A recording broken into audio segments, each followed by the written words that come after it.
오늘 시간에는 별미와 축복, 별미와 축복 이런 제목으로 함께 은혜를 나누겠습니다. 한번 따라하시면 감사하겠습니다. 별미와 축복, 별미와 축복. 하나님은 어떤 분이십니까? 하나님은 모든 인간들에게 복 주시기를 원하시는 하나님이십니다. 특히 하나님은 하나님의 아들들 된 성도들에게 복 주시기를 너무나 원하시는 분이신 것입니다. 우리 부모들이 자기 자녀들이 복 받기를 원하는 것보다 훨씬 더 원하고 계시다는 것을 우리는 알아야 합니다. 우리 부모님들은 다 자녀가 잘 되기를 원합니다. 그런데 하나님은 우리 부모들이 우리가 잘 되고 우리가 복 받기를 원하시는 것보다 더 많이, 더 크게 원하고 계시다는 것입니다. 그러면 예수님은 직접 이런 말씀을 하셨습니다. 마태복음 7장 11절에서 말씀하시기를 내가 악한 자라도 좋은 것으로 자식에게 줄 알거든 하물며 하늘에 계신 너희 아버지께서 구하는 자에게 좋은 것으로 주시지 않겠느냐 그렇게 말씀하셨습니다. 이 사람들은 다 악합니다. 어떤 사람들은 도둑, 놈도 있고 강도도 있고 사기꾼도 있고 자기가 악하게 살아가는 사람들이 얼마나 많은지 모릅니다. 그러면 사실 인간들은 뭐라고 하나? 아담과 하와가 범죄한 이후로 모두 하나 악한 사람들입니다. 이렇게 말하는 나도 우리도 모두 하나 악한 사람들이었습니다. 그런데 자기는 악한 사람이 되어서 자기는 도둑질하고 사기꾼하고 거짓말을 하고 살지라도 그런 부모라도 자식은 잘 되기를 원합니다. 아마 세계에서 자식 잘 되기를 제일 원하는 나라가 있다면 한국일 것입니다. 그래서 요사에 보면 자식 걱정하는데 정당하게 걱정하지 아니하다가 망신을 당한 사람들이 얼마나 많아요. 아주 패가 망신다. 명예가 하늘에서 땅으로 그냥 꼬꾸러지는 사람들이 얼마나 많은지. 그런 사람들은 왜 그렇습니까? 자기의 자녀를 어떻게 하면 복받게 할까? 자기의 자녀를 어떻게 하면 많은 경쟁자들 속에서 떨어지지 아니하고 어떻게 되면 최하 평균 수준으로 살게 만들까? 좀 더 나게 어떻게 살 수는 없을까? 하는 그런 마음일 것입니다. 그 사이 대학 부정 사건이 해가 가면 갈수록 달이 가면 갈수록 더 무섭게 퍼져나가고 있어요. 이런 것들이 다 무엇이냐? 자식 사랑하는 마음. 세계 어느 나라 다 가봐도요. 한국만큼 자녀를 끔찍하게 생각하는 나라가 없을 것입니다. 그러면 이와 같이 부모는 자녀가 잘 되기를 바라고 부모는 자녀에게 그 많은 복 주기를 얼마나 원하고 있는지 모릅니다. 그런데 하나님 그보다 더 많이 하나님의 자녀가 된 성도들에게 복 주기를 원하신다는 것입니다. 또 예수님은 사도 요한을 통해서 이렇게 말씀하셨습니다. 요한 3서 2절에서 말씀하시기를 사랑하는 자여 내 영혼이 잘 된 것처럼 네가 범사가 잘 되고 강건하기를 내가 간구하노라. 그렇습니다. 그러나 분명히 우리가 알아야 할 것은 구원에는 누구든지 조건이 없지만 축복을 받는 데는 조건이 있는 것입니다. 구원받는 것은 하나님의 아들이 되는 것은 로마서 10장 10절에서 사도 바울이 말합니다. 사람이 마음으로 믿어 의르고 입으로 시인하여 구원에 이르느니라.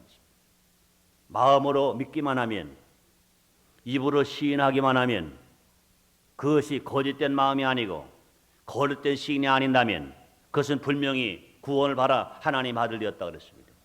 그럼 뭐 행함은 따르지 않아요. 예수님과 함께 골고라산에서 십자가에 사용된 우편 강도 그런 죄인이었습니다. 그런 강도였었습니다. 그런 죽을 했습니다. 그런 양손에 못이 박혔습니다. 손 하나 깜짝할 수 없습니다. 양발에 못이 박혔습니다. 또 그는 땅에 있는 것이 아니라 십자가 위에 높이 달려 있습니다. 그런데도 그가 예수님을 알고 고백했기 때문에 예수님 말씀하십니다. 너는 나와 함께 낙원에 있으리라. 음부에 가지 아니하고 낙원에 주님과 함께 간다 그랬어요. 그것을 보면 구원을 받는 것은 절대로 행함이 아닌 것입니다. 양손이 십자가에 못 박혔는데 양발이 대못에 박혀는 어떻게 행함이 있었겠어요? 행한다고 하는 것은 뭡니까? 손을 사용해야 하는 것입니다. 발로 움직여야 할 것입니다. 발로 움직일 수 없고 손을 행할 수 없습니다. 그럼에도 불구하고 그는 마음으로 예수님을 영접했어요. 입으로 예수님을 시인했어요. 그래서 그는 구원을 받아서 예수님께 낙원에 간다고 그랬습니다. 그러므로 구원받는 것은 마음으로 믿으면 돼요. 입으로 시인하면 돼요. 행함으로는 아무런 조건이 없습니다. 그러나 하나님으로부터 축복을 받는 데는 분명한 조건이 전제되는 것입니다. 하나님으로부터 복 받는 데는 조건이 전제됩니다. 하나님은 그렇게 복 받기를 원하시지만, 그렇게 복 주시기를 원하시지만, 그러나 복을 받는 데는 분명히 전제 조건을 걸으셨다는 것입니다. 그러므로 성경 어디를 보아도 축복의 약속의 말씀 앞에는 그리하면, 순종하면, 그리하면이 꼭 붙어 있습니다. 출애굽기 13장 25절에 말씀하십니다. 너희 하나님 여호와를 섬기라. 그리하면 여호와가 너희 양식과 물에 복을 내리고 너희 중에 병을 제하리니 너희 나라에 낙태하는 자 없고 잉태치 못하는 자 없을 것이라. 내가 너희 날수를 채우리라. 이렇게 말씀하십니다. 다시 읽어봅니다. 너희 하나님 여호와를 섬기라. 그리하면 여호와가 너희 양식과 물에 복을 내리고 너희 중에 병을 제하리니 너희 중에 내 나라에 낙태하는 자가 없고 잉태치 못하는 자가 없을 것이다. 내가 너희 날수를 채우리라. 이렇게 말씀하십니다. 여호수아 1장 8절에서도 하나님께서 여호수아에게 직접 말씀하십니다. 이 율법책을 네 입에서 떠나지 말게 하며 주야로 그것을 묵상하여 그 가운데 기록한 대로 다 지켜 행하라. 그리하면 내 길이 평탄하게 될 것이라. 내가 형통하리라. 그리하면, 순종하면. 그러므로 하나님이 우리 인간들에게 주신 약속의 말씀, 축복의 말씀 앞에는 분명히 하면이 들어갔어요. 그리하면, 순종하면.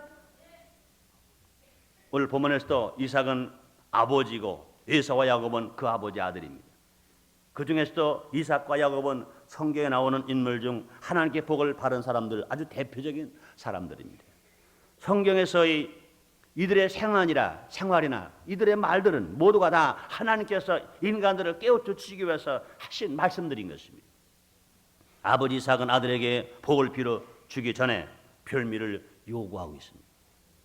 별미는 평상시 먹는 음식이 아닙니다. 별미는 특별한 때 먹는 음식입니다. 또 특별히 정성을 들여 만든 음식입니다. 특별히 맛을 낸 음식입니다. 또 특별한 재료로 만든 음식인 것입니다. 이삭의 아들 야곱은 아버지 이삭에게 별미를 대접해드리고 축복 기도를 받았습니다. 그 결과 형 에서가 받을 복을 동생 야곱이 받아서 이스라엘의 조상이 되었습니다. 하나님께 복받은 대표 인물 중에 한 사람이 되었습니다. 그 야곱은 예수님의 조상이 될 수 있었습니다. 그러므로 야곱이 아버지 이삭에게 별미를 드리고 그 아버지 이삭에게 축복을 받아서 놀라운 성공자가 되고 복을 받은 자가 된 것입니다. 오늘은 별미와 축복이라는 제목으로 우리가 하나님께 드릴 별미가 어떤 것인지 함께 생각해 보는 시간을 갖도록 하겠습니다. 첫째로 날짜의 별미입니다. 일자의 별미, 날짜의 별미입니다. 날짜의 별미는 주일인 것입니다. 간주일은 월, 화, 수, 목, 금, 토, 주일, 주일부터 쳐서 주일, 월요일, 화요일, 수요일, 목요일, 금요일, 토요일입니다. 일주일은 7일입니다. 7일 모두가 하나님을 기쁘시게 하는 생활을 해야 할 것입니다. 그러나 월요일부터 토요일까지는 자기를 위해서 일하고 또 자기를 위해서 공부하고 자기가 취미생활하고 자기가 돈 벌고 자기 위해서 일을 다 하면서 하나님을 섬기는 생활을 해야 할 것입니다. 오늘부터 토요일까지는 자기 일을 하면서 일상생활에서 하나님을 기쁘시게 하며 하나님을 섬기는 것을 해야 할 것입니다. 그러나 주님의 날이 되는 주일은 겸하여 하는 날이 아닌 것입니다. 자기 일도 하고 주님의 일도 하는 것이 아닌 것입니다. 자기 사업도 하고 주님의 사업도 하는 것이 아닌 것입니다. 자기도 기쁘게 살고 자기 하나님도 기쁘게 해드리는 것이 아닌 것입니다. 주일은 날짜의 별미인 것입니다. 그러므로 주님의 날이 되는 주일은 겸하여 사는 날이 아닌 것입니다. 주일은 특별히 하나님을 예배 드릴 뿐만 아니라 주님을 기쁘시게 드리는 날이기 때문에 그런 것입니다. 자기 위해서는 주님의 날은 일하지 말아야 합니다. 오직 주님을 위해서만 일해야 할 것입니다. 오직 주님이 맡기신 일만 해야 할 것입니다. 그것이 어떤 일입니까? 복음을 전하는 일, 구제하는 일, 봉사하는 일, 남을 도와주는 일, 이런 일들은 뭐로 하나? 주님의 이름으로 할 때 그것은 다 주님의 일인 것입니다. 그래서 이사야서 58장 14절로 14절 이렇게 말씀하십니다. 만일 안식일에 네 발을 금하여 내 성일의 오락을 행치 아니하고 안식일 일거로 즐거운 날이라 여호와의 성일을 존귀한 날이라 하여 이를 존귀 여기고 네 길을 행치 아니하며 네 오락을 굳지 아니하며 사사로운 말을 하지 아니하면 그리하면 내가 여호와의 안에서 즐거운 주를 얻을 것이라.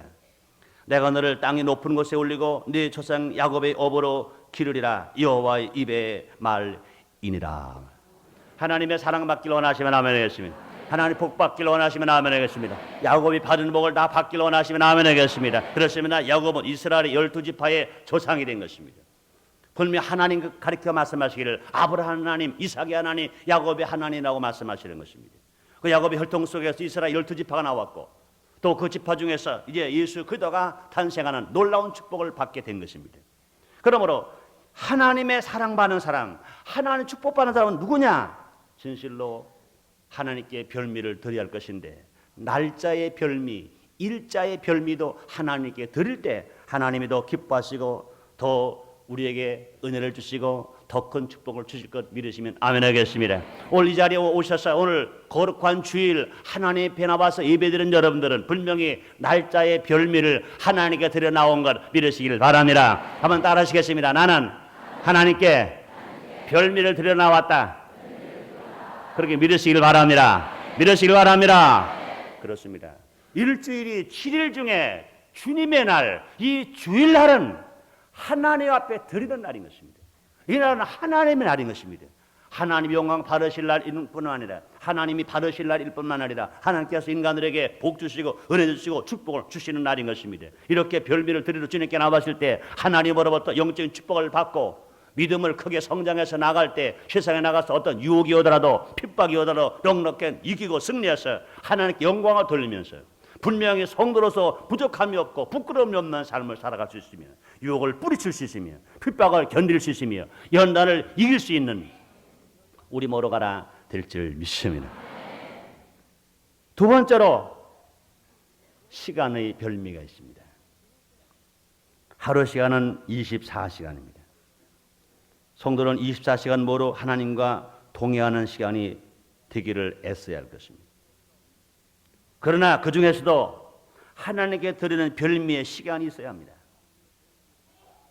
자기 일을 중지하고 자기 생각 중지하고 자기 고민, 자기 근심 다 중지하고 주님만 생각하는 시간, 주님과만 교제하는 시간, 주님과 대화하는 시간, 주님의 음성을 듣는 시간, 주님의 뜻을 아는 시간, 이런 시간이 있어야 할 것입니다. 그러므로 주님도 최소한 하루 24시간 중 우리 성도들은 주님께 최소한 하루 24시간 중 1시간을 드리기를 주님이 원하고 계신 것입니다. 그래서 마태복음 26장 40절에 말씀하십니다. 제자들에게 오사 그 자는 것을 보시고 베드로에게 말씀하시되 너희는 나와 함께 1시 동안도 한시 동안도 이렇게 깨어 있을 수 없더냐 그랬습니다. 겟세마네 동산에서 예수님은 인류 구원을 위해 기도를 하십니다. 그 기도의 힘이 얼마나 드시는지 모릅니다. 인류 구원의 짐을 한 몸에 지실 생각하니까 끔찍합니다. 제 방에 가면은 제가 서울에 있을 때 어떤 그림을 그리는 성도님이 그 성화를 하나 그려왔어요. 그런데 그 장면을 보면요, 예수님이 겟세마네 동산 돌로에서 머리와 손을 땅에 대고 엎드려서 간절하게 기도하시는 장면이 나옵니다. 예수님의 그 긴 머리가 예수님 얼굴을 다 덮었어요. 몸을 다 덮어버렸습니다. 간절히 기도하는데 그 위에는 예수님이 가시관 쓰신 모습, 예수님이 양송화 양말에 못 박히시면서 당하는 그 고통, 그것이 십자가 위에서 가시관 쓰시고 못 박히시면서 계신 그 아픈 모습이 그려져 있습니다.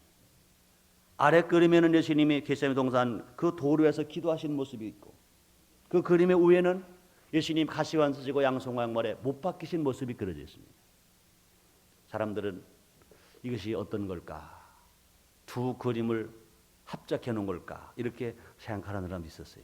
저는 그 그림을 보는 순간, 그 그림에 제가 서울 여의도에 있을 때, 제가 대교장일 때 그 성도님이, 내가 줄에 쓴 성도님인데 그 그림을 저에게 가져왔어요. 제가 기도하는 중이었기 때문에, 고난주간 기도하는 주가 아니기 때문에 그걸 보는 순간 그렇다. 예수님은 겟세마네 동산에 기도하실 때 아버지여 할만하시거든 이 자를 내게서 옮겨 주옵소서.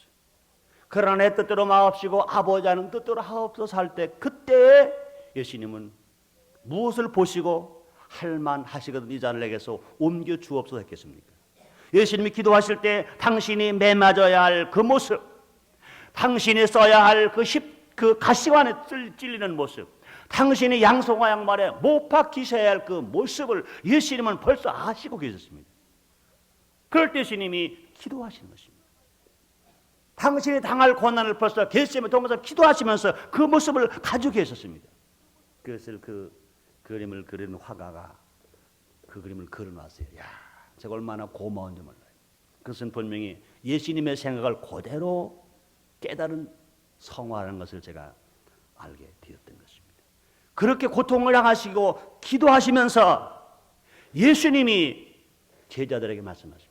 당신은 인류 구원을 위해서, 제자들을 위해서 구원시켜주기 위하여 그렇게 밤이 맞도록 기도하고 있는데, 밤을 새워 기도하는, 당신이 져야 할 고통을 생각하니까 너무 끔찍할 만큼 무섭고 두려운 가운데 하나님께 간절히 기도하고 있는데, 제자들은 굴굴 잠자고 있는 거예요. 그 예수님이 제자들에게 오셔서 하신 말씀입니다. 제자들에게 오사 그 자는 것을 보시고 베드로에게 말씀하시되, 너희는 나와 함께 한시 동안도 이렇게 깨어 있을 수 없더니. 한시 동안. 영어 성경으로는 1시간 동안. 너희가 1시간 동안도 깨어 나와 함께 있을 수 없더냐.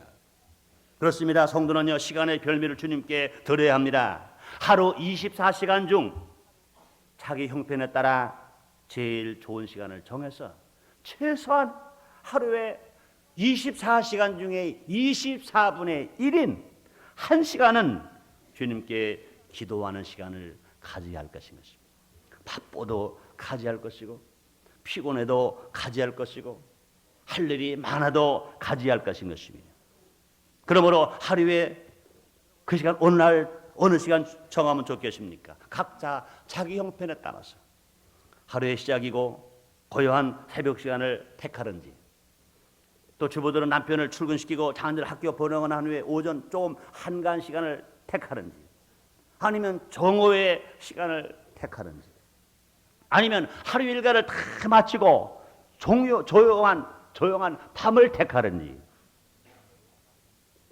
자기 형편에 맞는 시간을 택해서 하나님께 시간의 별미를 드려야 할 것입니다. 그 시간만은 그냥 생각으로 끝나는 시간이 아닌 것입니다. 자기를 하는 시간입니다. 그 시간만은 주님만 생각하는 시간, 주님과만 교제하는 시간, 주님과만 대화하는 시간, 주님께만 드리는 시간, 주님과만 만나는 시간, 이 시간의 별미를 온전하게 드린 것입니다. 예수님은 주로 새벽 시간과 밤 시간을 택해서 하나님을 만났습니다. 하나님 기도했습니다.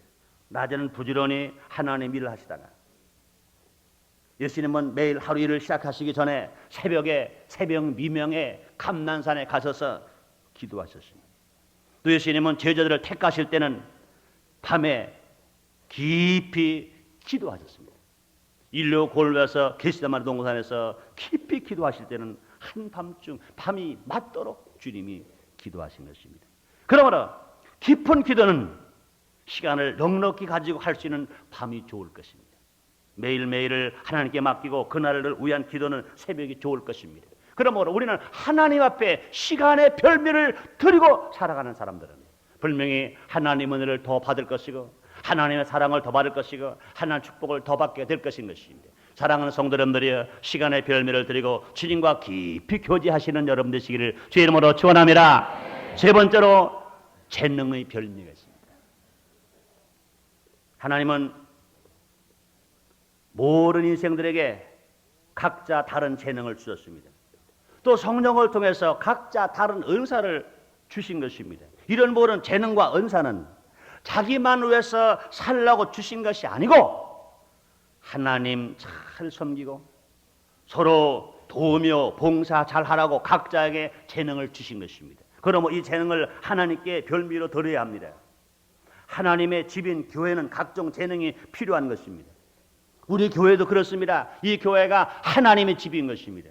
하나님이 거하시는 거룩한 성전인 걸 믿으시면 아멘 하겠습니다. 그렇습니다. 그러므로 이 하나님의 집에는, 하나님의 나라에, 하나님의 사업에는, 하나님의 교회에는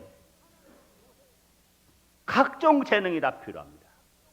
성령 충만함 받아서 전도의 은사를 받은 재능, 또 권면하는 은사가 있어서 권면하는 재능이 있어서 신방을 잘하시는 분도 필요합니다. 또 상담을 잘하는 재능, 찬양을 잘하는 재능, 또 가르치는 재능이 있는 성도도 필요합니다.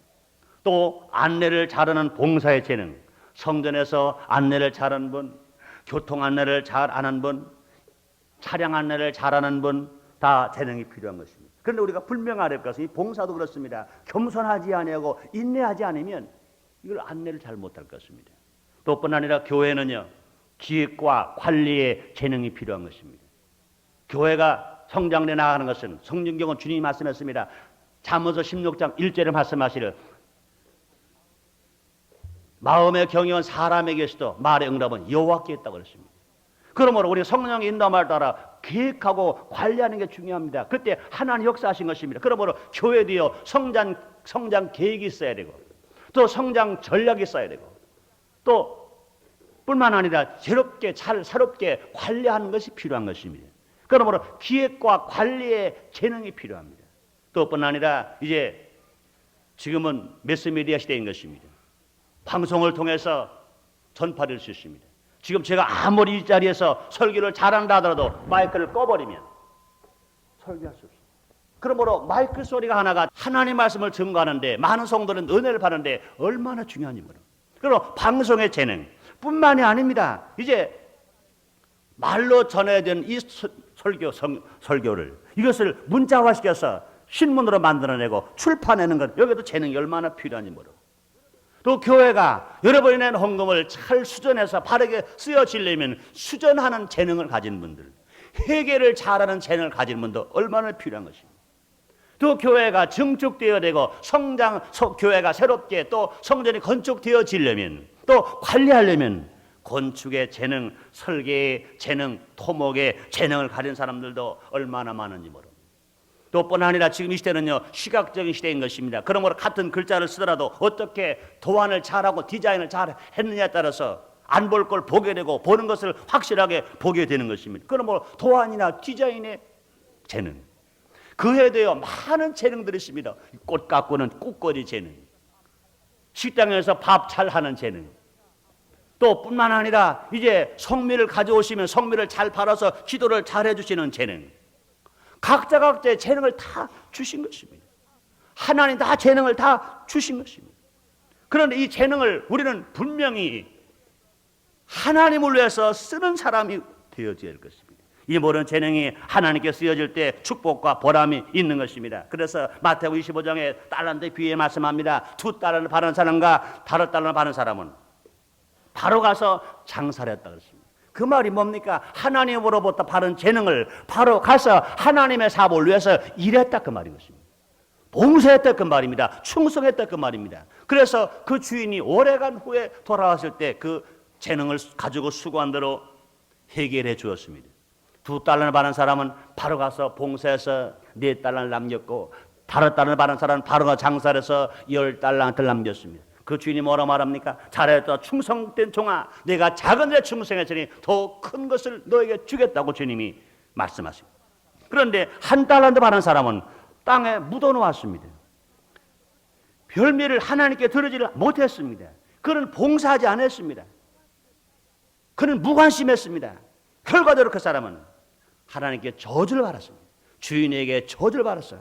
바깥 어두운 데서 이를 갈고 슬피 울미 심했다고 그랬고, 오히려 그 1달란트 받은 것까지도 빼앗겨서 10달란트에게 하나님이 주게 만들어 놓으신 것입니다. 그렇습니다. 그러므로 우리들은 각자 자기에게 가지고 있는 이 재능의 별미가 있는 것입니다. 이 재능의 별미를 하나님께 드릴 때 우리는 더 하나님의 사랑을 받으시며, 몸으로 드릴 때 더 건강하시며, 물질로 별미를 드릴 때 하나님의 축복을 받으시며, 우리가 재능으로 봉사하고 드릴 때 더 좋은 일이 일어나게 될 줄 믿습니다.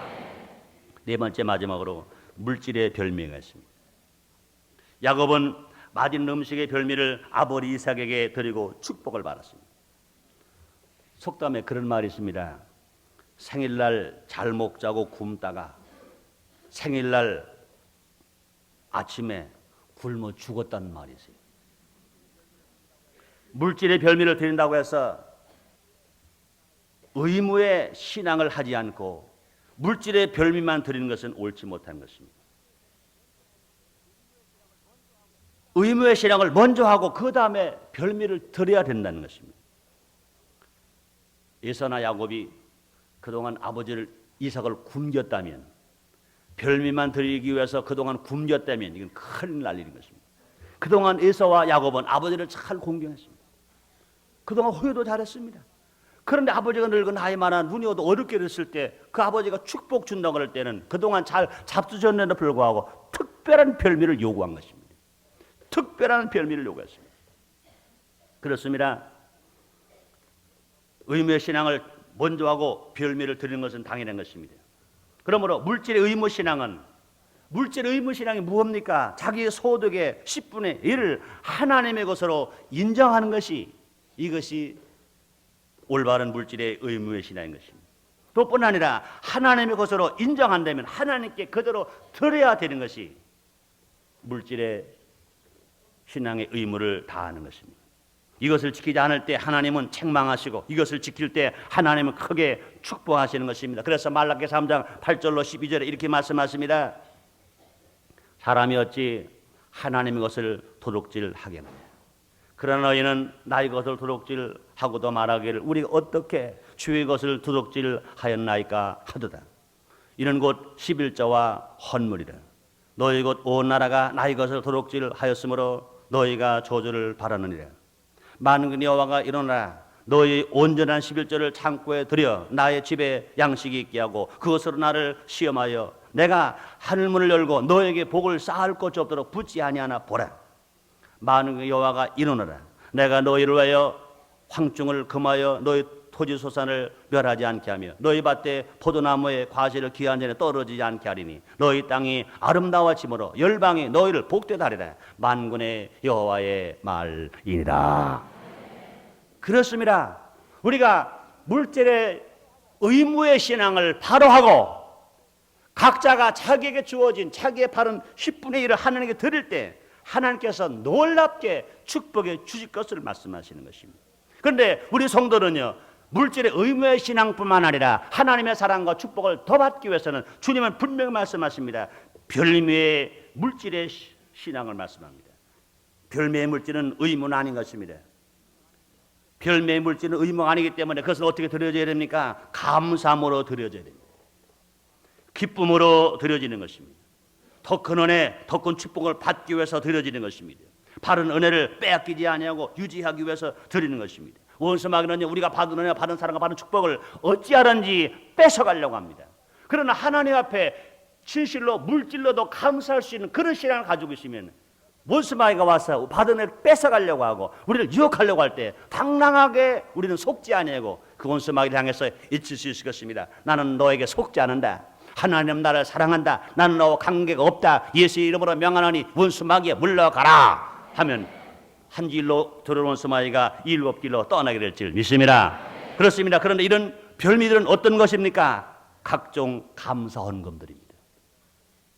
생일 맞아서 감사하니까 드려지는 감사헌금, 아기를 낳아서 출산한 후에 감사하니까 드려지는 감사헌금, 어렵게 취직을 했더니 감사해서 드려지는 감사헌금, 어렵게 합격하고 나니까 합격해서 드려지는 감사헌금, 하나님 축복에 좋은 배필을 만나 결혼을 했으니 감사해서 드려지는 결혼헌금, 결혼 감사헌금, 이런 모든 헌금 다 이건 의무가 아닙니다. 꼭 해야 되는 게 아닙니다.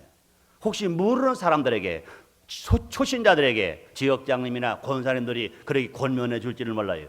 이렇게 감사함으로 생일 헌금, 출산 헌금, 취직 헌금, 감사 또 헌금을 드리면 좋겠다. 이건 좋은 것이다. 이것은 분명히 그럴 수 있는 길을 안내하는 거지. 그건 절대로 의무가 아닌 것입니다. 그건 안으로도 관계하지 않아요. 그거 여러분들이 생일 감사헌금, 출사 감사헌금, 출산 감사헌금, 취직 감사, 합격 감사, 결혼 감사헌금, 또 이런 감사헌금을 안 드렸다고 그래서 하나님의 법을 어긴 거 아닙니다. 이런 감사헌금을 안 드렸다고 해서 도둑놈이 아닌 것입니다. 의무를 행하지 않을 때는 그 책망을 받지만, 그러나 이런 각종 감사헌금을 별미를 드릴 때 야곱이 자기 아버지에게 별미로 대접한 후에 복을 받아서 자기 형 에사가 받을 복을 동생 야곱이 받은 것처럼 우리가 진실로 우리 하나님 앞에 감사함으로 별미를 더 드릴 때 좋은 축복이, 더 큰 축복이 우리에게 임할 것 믿으시면 아멘 하겠습니다. 그래서 시편 50편 23절에 주님 말씀하십니다. 감사로 제사를 드린 자가 날 영어롭게 하나니 그 행을 옳게 하는 자에게 하나님의 구원을 보이리라 말씀하십니다.